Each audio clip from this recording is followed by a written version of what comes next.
The following resource is presented by the Counseling and Conference Services of IOM America.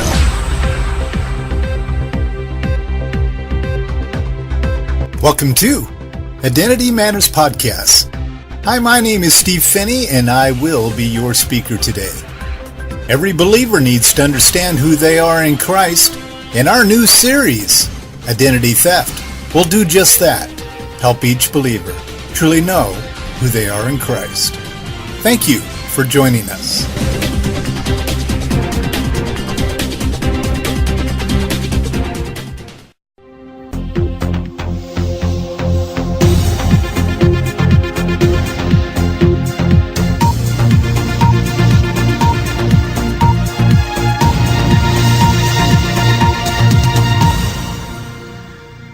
We welcome our listeners to the Identity Matters podcast. This is number 156, just in our Identity Matters series. But we do all these little sub-series within the Identity Matters overall series, and our title tonight is called The Millennial Generation, Part 8. Those of you who have not heard the first 7 parts to the Millennial teachings, I would encourage you to go back and listen to them, because each one of them kind of stack upon the other and build upon each other in regard to getting the overall principles across to the listener.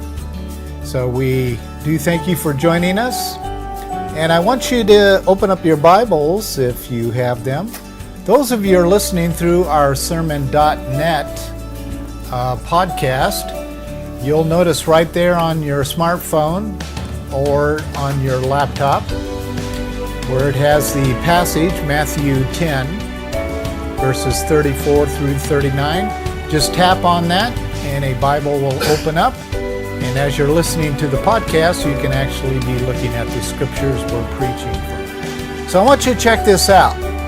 Here's what it says. Do not think that I, this is Jesus Christ, by the way, do not think that I, Jesus, came to bring peace on earth. Really? Now wait a minute, I thought these songs that we sing at Christmas time say, that he did come to bring peace on earth. So there is kind of a question that it should leave us like, well, what did he mean then? Because there are passages that talk about he is peace. It's one of his names. Well, you see, when God the Father looks at his Son, he looks at the beginning, the Alpha, and the Omega. He sees the whole story at one time. So he must be on some kind of a sectional mission. There's different parts to it that is going to lead up to peace forever and ever.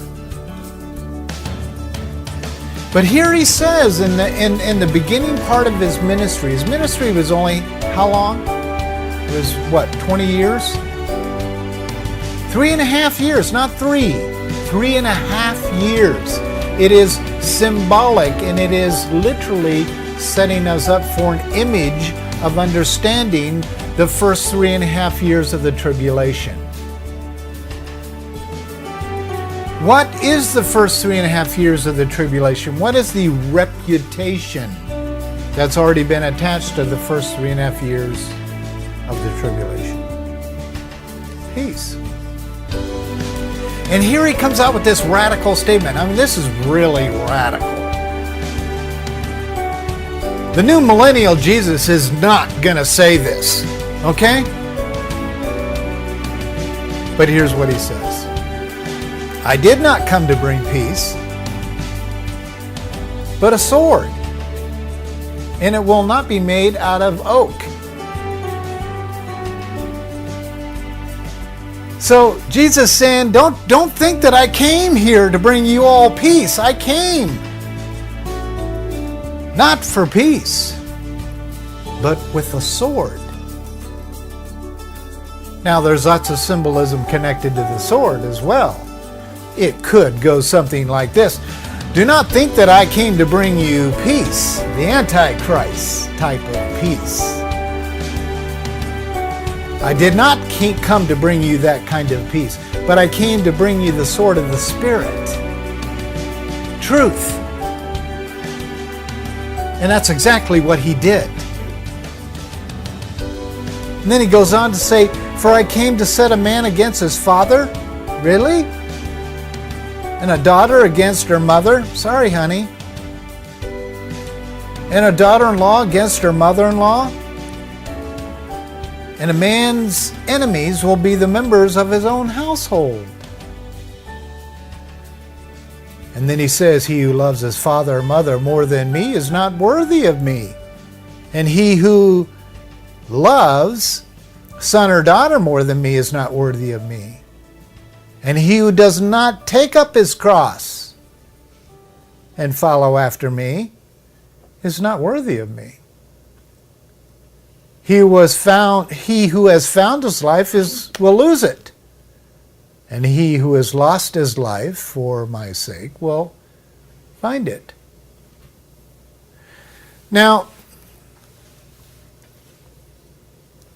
this is a very disturbing passage when we just read it and try to understand it with human logic or reasoning.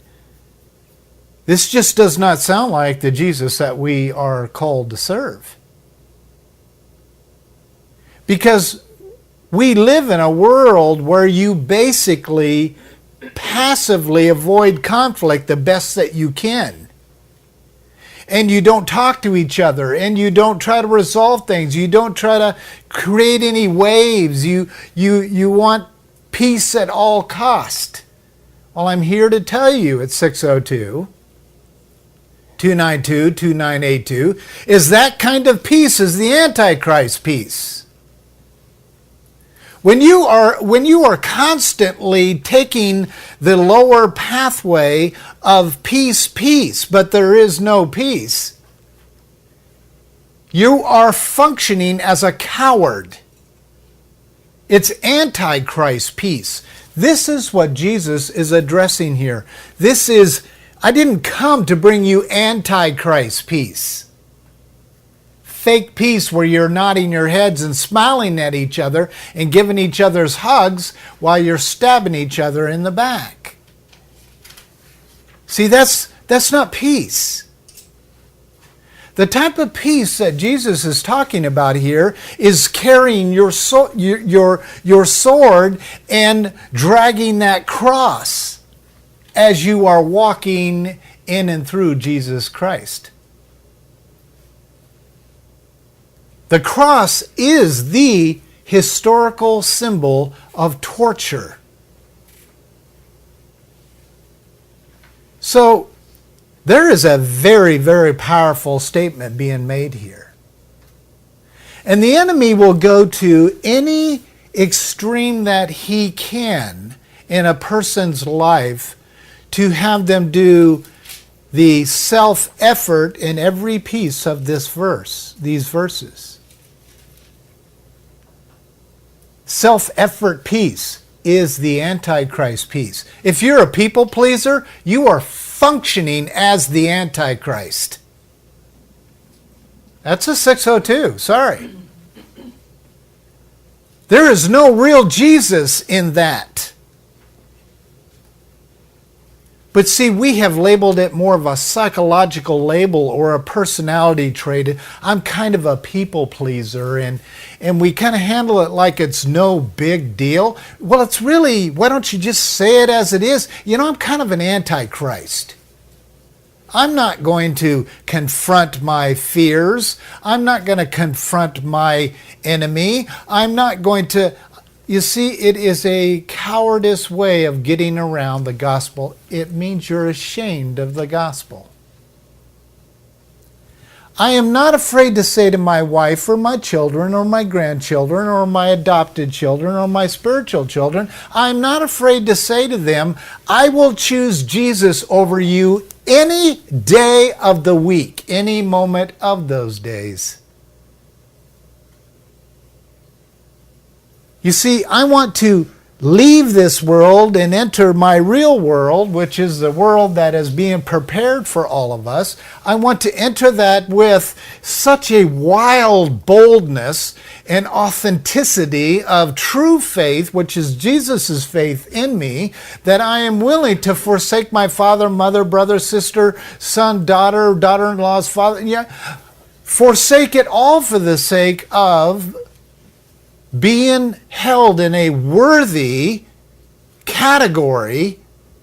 Well done, my faithful brother, son.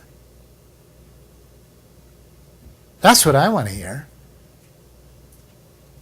But you see, rejection is connected on an earthly level by the enemy, that you become paralyzed by not seeing the smile or getting the hug from a loved one, a father, mother, brother, sister, daughters, whoever. And it tortures us. Instead of reading this and going, God, I want that. Well, as you know, that's one of my flesh's toughest things, because I grew up a people pleaser, an antichrist faith, peace kind of guy. Just avoid conflict anytime, any way that I possibly could. And then in my adult years, I am called to go to the front lines of rejection, the front lines of insults and persecutions and distresses. That just weirds me out. It's opposite of me. Total opposite of me. There was no boldness in me growing up. I was a coward, classic coward, my entire life until I met Jesus. And something very radical happened inside me. This. It just so happens I have my own stories wrapped in and around all those individuals, those characters that Jesus is mentioning in this passage. And it does hurt. I'm not going to lie to him, and I'm not going to lie to you. It does hurt when your family does not love you. It hurts. But I thank God that it usually only takes a little while. Sometimes it takes me coming upstairs and going, honey, I'm pouting again. I need to have you pray for me, or whatever. Or God gets a hold of me directly and goes, I need to remind you of something. I've read that passage how many times? Probably have it memorized. But he had to stop me in my day and say, Stephen. And he spoke it. Then I was trying to go and find it on my computer at the same time. And when it lined up, it was like I was humbled before the face of God. Well, I know what's coming next. I know what's coming. You see, the Lord does like what he does with Jack. He warns him. They're not going to like what you're going to teach, Jack. 90% of them will reject you, and 10% will receive it. Well, that's not how Facebook works. We need out of the 500 friends that we have, we need 400 of them flipping their thumbs up, and if 100 of them flip their thumbs down, then we can deal with it. But if there's 450 of them with their thumbs down and 50 of them with their thumbs up, what did I didn't say it right. Yeah. And that's what we do as humans. Bummer. Now, I'm going to twist this up a little bit. What if the enemy, he who has found his life, will lose it? He who's lost his life, for his sake, Jesus' sake, is going to find it. Well, I went, my favorite little millennial sites, started digging up some statistics, and guess what I found? Millennials reject parents and grandparents. It is on their mission statement. So this passage that we just read is one of the least preached passages in the New Testament. Why would that be? So they have fancy names for it. Like the gig, is it called gig? Yeah. Okay, so they got fancy titles for it. But what it basically means is that 50% of the entire workforce will not have a boss. So you got to ask the question, how's that going to affect society? How's it going to affect the church? How's it going to affect the authoritative pastors of the local church?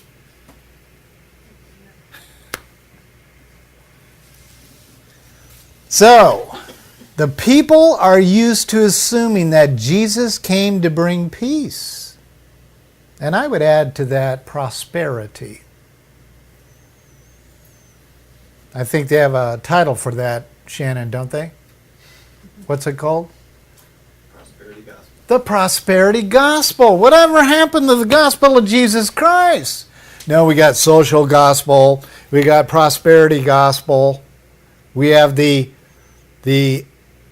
self gospel, or they call it the me gospel. They have, whatever happened to just Jesus Christ? The good news about Jesus Christ. He came to bring a sword in order to separate his bride from mother, father, brother, sister, children, or any other relationship that interferes with his intimacy with us and our intimacy with him. That's why as I was listening to Jess last night on her taking me through the Beth Moore conference, I'm like, this lady is hearing God. I mean, I immediately bore witness with that. I mean, there's a similar message being preached throughout the world by leaders like her and janitors or field workers or whatever. They seem to be saying the same kind of thing. We're being prepared for something. Now, I know the Lord likes to prepare me ahead of time. It's because He's very gracious with me.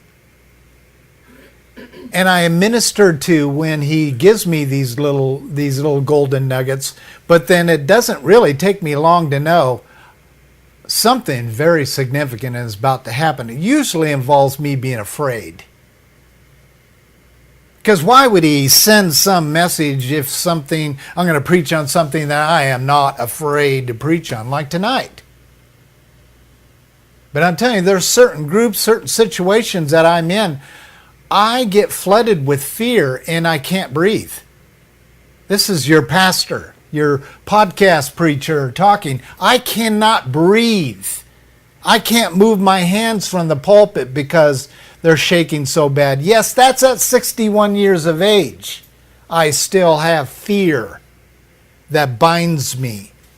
And God has to say, you better get ready, because I'm going to cut loose through you. You're a nobody. He who thinks he's something, Stephen, is nothing. And so, but he who knows he's something is everything. In other words, you can be released for anything if Christ is behind it. Well, you know what? The enemy goes, I am going to build the millennial generation, and then I'm going to kill them. So I'm going down all these statistics, and there's pages of them. I'm just scrolling down, until something caught my eye. And there it was. The highest rate of suicide in the entire history of the United States of America is right now. And guess who's putting guns to their heads? Male millennials. not the females. Jane, what's the statistic the Bible talks about in the ratio of male-female in the end? 3 to 1. 3 women to 1 man.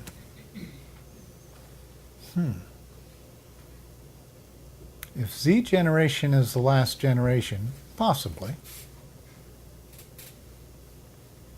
Well, that was a little more than an aha for me. So I asked the question, why the males? You guys, you ladies are just as nasty as we are. Your flesh is just as wicked. Well, it's pretty simple. The workforce, it's these men that I believe that will not have any bosses.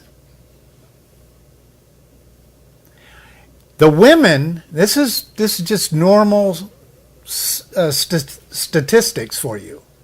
Women are being hired preferably over men because corporations know that the sexual harassment lawsuits are fewer if you hire a woman. Okay. Women are more loyal and actually harder workers than men. Okay. Women are more level-headed because they're not always thinking with their flesh or with their eyes. Women tend not to work for money to have a boat, a toy. Women tend to work to pay bills. We've known that one for a couple generations already. Well, see, bosses are figuring this out. Hire a woman, not the guys. And what's happening is these lazy millennials, and they're not all lazy. My daughter, for Pete's sake, is a millennial. Doesn't she look like one? That's why I'm starting to fall in love with IOM they, because they're very millennial in look and whatever, but their message is clear. So I'm not trying to offend you if you're one of the millennials. In fact, our goal is to extract the quality millennials out and to give them a proper worldview and set them off to do whatever they believe God wants them to do. Write music or programs to change the world. But you see, the enemy is after something else. I think the enemy can read. For sure, hear things. I believe the enemy does hear our preaching. And I believe the enemy is able to extract prophetic statements out of the Bible. Like 1 to 3. Since God won't do the killing, how can we do this? Let's get abortion to be popular. It's like throwing out a can of peanut butter because you didn't care for the chunks. Let's just make it a nothing. It's just a decision. So think about this, folks, at 602. Think about this. If God is moving and has been moving for the past couple generations to increase the male child for leadership, and the enemy saw that coming, and he legalizes abortion worldwide. Do you know how many future prophets and pastors and teachers and counselors and exhorters and whatever were being terminated daily? I heard the statistics would mess up our minds if we knew them globally.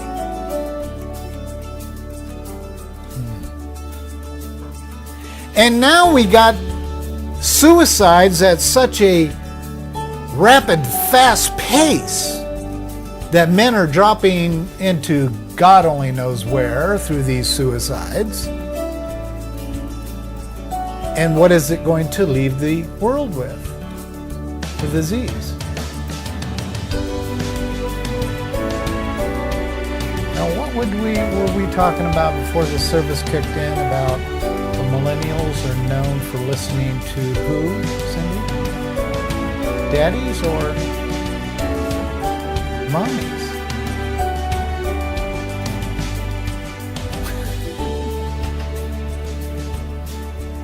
So you see, there's one tiny, tiny little piece of prophecy that's being unfolded for us right now. The slide before told you how much that they despise parents and grandparents, correct?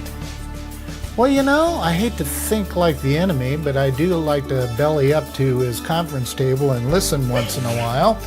And the perfect way to get rid of the parents is what Jesus said. There shall come a day when the children will rise up against their parents and kill them. Yes, euthanize the old folks. Throw the handicapped people in there too. Let's get rid of them. You see, what Hitler was doing was really aged, and he was before his time. That's why I know it was demonic. And today, we are doing the exact crimes of Hitler by law and not seeing it any different than a can of peanut butter and killing your grandpa with assisted suicide.